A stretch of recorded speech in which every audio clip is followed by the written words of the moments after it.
Question number 2. In humans, there is a gene that controls the formation of muscles in the tongue that allow people with those muscles to roll their tongues, while people who lack those muscles cannot roll their tongues. The ability to roll one's tongue is dominant over non-rolling. Which ratio accurately represents the genotypes of the offspring that would result between two heterozygous rollers? Okay, so let's highlight some things that are important in this question. We have a genetics problem here. It is a monohybrid cross because we're only dealing with one trait, which is the tongue rolling trait.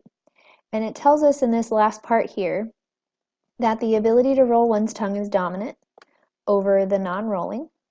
And then the question is actually asking us about the offspring that would result from two heterozygous rollers. Okay, so they don't give us any alleles here, so the first thing we need to do is go ahead and assign some alleles. So we know that tongue rolling is dominant, so I'm just going to use a capital T for tongue rolling.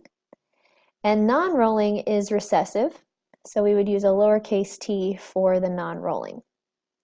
And then it tells us that we're going to cross two heterozygous rollers. So our next step would be to write our parental cross. We have two heterozygous tongue rollers, big T, little t, big T, little t. So those are our parents, but we want to know about the offspring, so we're going to make our Punnett square. Put our parents on the top and the side. Do our cross.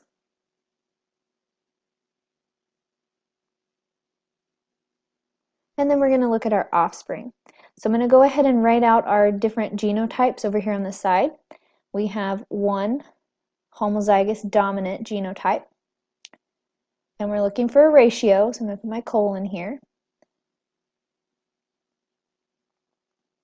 We have two heterozygous genotypes, and we have one homozygous recessive genotype.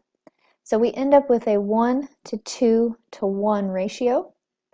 So you should have chosen answer choice A.